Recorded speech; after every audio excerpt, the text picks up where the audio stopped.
आज हम लोग पेरिफेरल नर्वस सिस्टम के अंदर somatic nervous system and autonomic nervous system के बारे में डिस्कशन करें कि क्या होता है ऑटोनोमिक नर्वस सिस्टम और क्या होता है सोमैटिक नर्वस सिस्टम। ये किस तरह मतलब ये क्या है, ये फंक्शन के बेस पे डिवाइड किया है। हमने प्रीवियस क्लास में क्या देखा था, उसकी स्ट्रक्चर या उसकी नर्व्स के बेस पे था। अब हम देख रहे हैं किसके बेस पे, फंक्शन के बेस पे। तो क्या होता है सोमैटिक एंड क्या होता है ऑटोनोमिक। तो सोमैटिक क्या होता है और इनको भी क्या किया फर्दर डिवाइडेशन किया है। सोमैटिक में भी क्या होता है सेंसरी एंड मोटर, देन उसी टाइप से क्या होता है यहाँ पे भी सेंसरी एंड, दोनों में क्या रहते हैं सेंसरी और मोटर। तो फर्स्ट हम देखते हैं somatic nervous system. Somatic nervous system में क्या होगा कि कहीं ना सोमैटिक मतलब कि जो भी एक्टिविटी है वो कैसी होंगी, वॉलेंट्री एक्टिविटी। किस टाइप की होंगी, वॉलेंट्री। तो इसको हम बोलते हैं क्या, वॉलेंट्री नर्वस सिस्टम। मतलब कहीं ना कहीं जो भी एक्टिविटी होंगी वो कैसे होंगी, हमारे कंट्रोल के साथ। जैसे कि हाथ का मूवमेंट, घूमना, बैठना, चलना, लेटना, ये सारी हम कहीं ना कहीं क्या है हमारे कंट्रोल में। मतलब जैसे कि वॉक करना, स्विमिंग करना, तो ये सब किसके अंदर आती है आपकी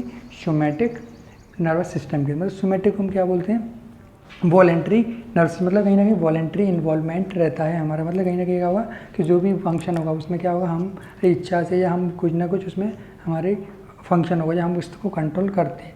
तो देन क्या होता है आपका, नेक्स्ट हम देखते हैं ऑटोनोमिक नर्वस सिस्टम। ये कैसा होता है, इनवॉलेंट्री। मतलब कहीं ना कहीं ये हमारे कंट्रोल, जैसे कि हार्ट बीट हम चाहें जब नहीं रोक सकते, वो कंटिन्यू अपनी ऑटोमेटिकली वर्क करती है। रेस्पायरेशन, हार्मोन्स का रिलीज होना, कॉन्स्ट्रक्शन होना, ब्लड वेसल्स का कॉन्स्ट्रक्ट डायरेक्शन, ये सारी चीज़ें क्या होती हैं ऑटोमेटिक कंट्रोल होती हैं। ऑटोमेटिक ब्रेन कंट्रोल करता है। मतलब कहीं ना कहीं हमारा कोई भी जिसके हम उसको रोक सकें या हम उसको क्या इंक्रीज कर सकें, ऐसा हम पॉसिबल नहीं। बट यही ना कहीं आपका सोमैटिक नर्वस सिस्टम में क्या कुछ एक्टिविटीज़ को हम अपने अकॉर्डिंग रिलीज कम और ज़्यादा कर सकते हैं। जैसे कि रनिंग करना, तो उसको फास्ट करना, स्लो करना, ये हमारे कंट्रोल में। बट कहीं ना कहीं चलना, लिखना, राइटिंग के समय स्पीड बढ़ा सकते हैं, स्लो भी कर सकते हैं।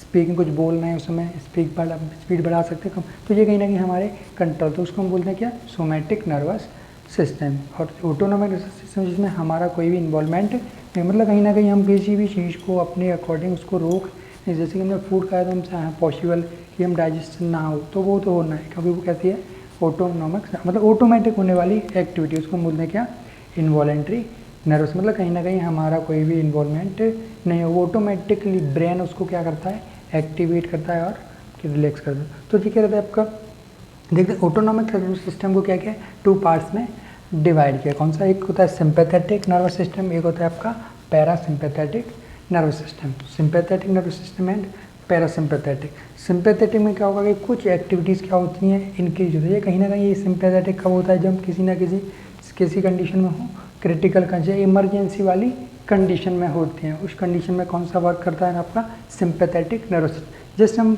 रिलैक्स वाली कंडीशन या रेस्ट वाली कंडीशन में होते हैं, उस टाइम पे वर्क करती है आपकी पैरासिम्पैथेटिक नर्वस सिस्टम। तो ये क्या है आपका ऑटोनोमिक नर्वस सिस्टम को टू पार्ट में डिवाइड किया। कौन कौन सा, सिंपैथेटिक है।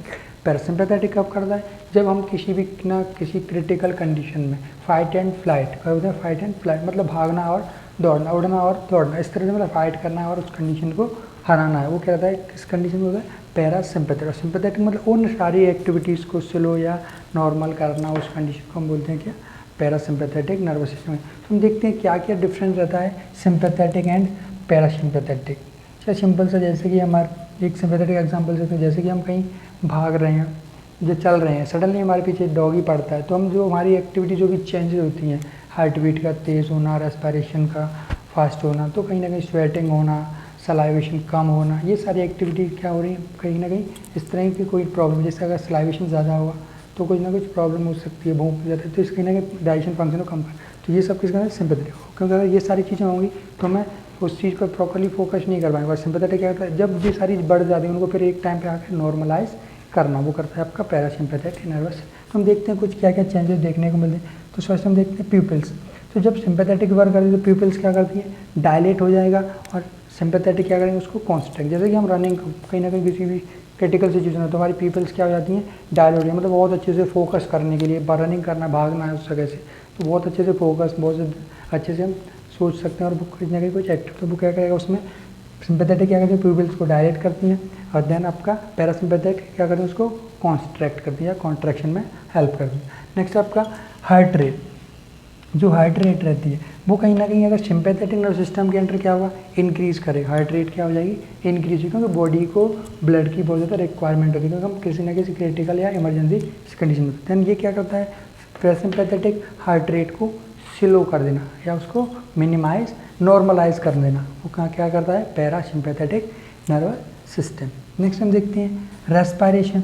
तो रेस्पायरेशन में जो क्या होते हैं, ब्रोंकाई, ब्रोंक्यूल्स, एल्वेलाइज, इनको क्या करते हैं, सिंपैथेटिक क्या करता है, डायलेट करता है, जिससे कि क्या कर सकते हैं, ज़्यादा से ज़्यादा अमाउंट में ऑक्सीजन की सप्लाई कर सकें। नेक्स्ट देन ये क्या करेगा, पैरासिम्पैथेटिक क्या करता है, उन सब कंडीशनों को कॉन्स्ट्रैक्ट, जैसे कि ब्रोंकाई, ब्रोंक्यूल्स हैं, एल्वेलाई, उन सबको क्या कर देगा, कॉन्स्ट्रैक्ट कर देगा, जिससे छोटा सिकोड़ देना, और ये क्या करते हैं, डायलेट कर देना।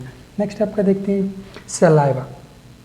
इस सलाइवा का क्या हुआ, इनिबिट। तो जो भी सलाइवा का सीक्रेशन है वो कैसा होने लगेगा, बहुत ही कम होगा, इनिबिट हो जाएगा, मतलब बहुत ही लेस अमाउंट, मतलब माउथ ड्राई माउथ हो जाएगा। किस जब हम इमरजेंसी कंडीशन, तो वो कौन करता है, सिंपैथेटिक। तो सिंपैथेटिक क्या करती हैं, सलाइवा के सीक्रेशन को क्या कर देती हैं, कम कर देती हैं, कहीं ना कहीं उसको डिक्रीज कर देती हैं। और सिंपैथेटिक और पैरासिम्पैथेटिक क्या करती है, सलाइवा के सीक्रेशन को इंक्रीज कर देती है या स्टिमुलेट कर देना, किसका सीक्रेशन होना सलाइवा का।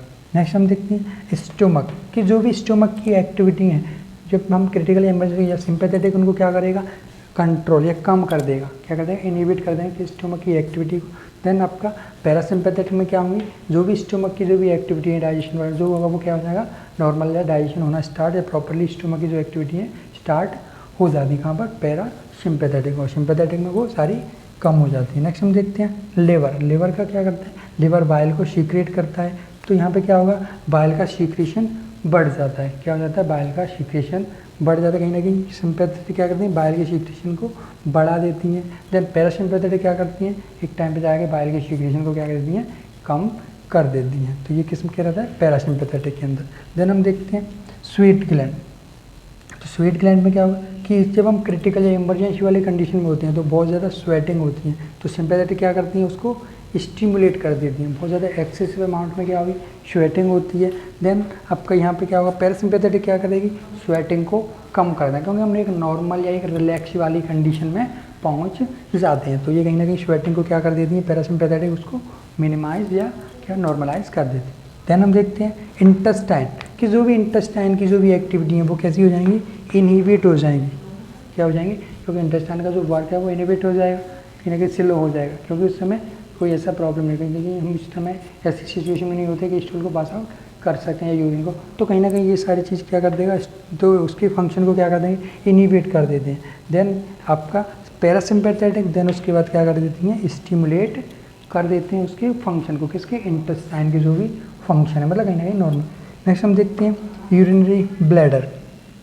ब्लैडर को क्या करती हैं, रिलैक्स कर देती हैं, क्या कर देती हैं, ब्लैडर को रिलैक्स, क्योंकि कहीं ना कहीं जब क्योंकि हम उस समय यूरिन आप पास आउट नहीं कर सकते, कहीं इमरजेंसी या क्रिटिकल है, तो उस समय यूरिन का ब्लैडर का क्या हो जाएगा, साइज बढ़ जाता है, तो कहीं कैसा हो जाता है, एक रिलैक्सेशन करती है। देन इस टाइम पे क्या कर देते हैं, जब नॉर्मलाइज होते हैं उस समय यूरिनरी ब्लैडर कैसा होता है, कॉन्स्ट्रैक्ट, मतलब उसको छोटा करना, क्योंकि इस टाइम पे हम यूरिन पास आउट नहीं कर सकेंगे, कहीं ना कहीं क्रिटिकल या इमरजेंसी सिचुएशन। तो पैरासिम्पैथेटिक क्या करती है, यूरिनरी ब्लैडर को क्या कर देती है, कॉन्स्ट्रैक्ट, रिलैक्स कर देती है, ये कॉन्स्ट्रैक्ट कर देती है। देन हम देखते हैं यूटेरस। तो यूटेरस क्या होता है, जो यूटेरस तो क्या करती है, सिंपैथेटिक क्या करती है, उसको इमरजेंसी वाले उसको कॉन्स्ट्रैक्ट कर देती हैं, और जैसे ही वो नॉर्मल कंडीशन में क्या होगा, उसको रिलैक्स कर देना, कहीं ना कहीं डिलीवरी टाइम देखा होगा, तो कहीं ना कहीं क्या होगा, कॉन्ट्रैक्शन होता है, बेबी इजली डिलीवर होता है, क्योंकि कहीं ना कहीं क्रिटिकल या इमरजेंसी सिचुएशन होती है। देन उसके बाद वो उसको क्या कर देते हैं, नॉर्मल कर देते हैं। ये सारे डिफरेंट हमें देखने को मिलते हैं, कहाँ, सिंपैथेटिक नर्वस सिस्टम के और पैरासिम्पैथेटिक नर्वस, मतलब किस तरह से कहीं से एक सिंपैथेटिक कुछ चीज़ों को डायलेट कर देता है वो, और पैरासिम्पैथेटिक कहीं कंस्ट्रैक्ट, किसी जगह ये इंक्रीज वहाँ डिक्रीज, मतलब कहीं ना कहीं दोनों जगह कंडीशन के अकॉर्डिंग, सिचुएशन के अकॉर्डिंग कि किस एक्टिविटी की कहाँ पर इंक्रीज करना है, किस एक्टिविटी को कहाँ पर स्लो करना है, किस ऑर्गन को कॉन्स्ट्रैक्ट करना है, किस ऑर्गन को डायलेट करना, वो उसके अकॉर्डिंग क्या कर देते हैं, सिचुएशन के अकॉर्डिंग उनको कॉन्स्ट्रैक्ट रिलैक्स कर देते हैं। तो आज हम लोगों ने देखा क्या, पेरिफेरल नर्वस सिस्टम के अंदर सोमैटिक नर्वस सिस्टम देखा, उसको हम क्या बोलते हैं, सोमैटिक को वॉलेंटरी नर्वस सिस्टम। देन हमने देखा ऑटोनोमिक नर्वस सिस्टम, उसको हम क्या बोलते हैं, इनवॉलेंटरी। इसके अंदर हमने देखा sympathetic nervous system and parasympathetic. Sympathetic मतलब क्रिटिकल या इमरजेंसी कंडीशन में वर्क करता है, और ये पैरासिम्पैथेटिक जब रिलैक्स या नॉर्मल कंडीशन में होते हैं, या एक नॉर्मल रिलैक्स वाली सिचुएशन में होते हैं, उस समय कौन वर्क करता है, पैरा सिंपैथेटिक। तो आज हम लोगों ने इस जो PNS के अंदर सोमैटिक और ऑटोनोमिक के बारे में पढ़ा। अगर इस टॉपिक से लेकर आपको कोई भी डाउट है तो आप मुझे पूछ सकते हो। Thank you.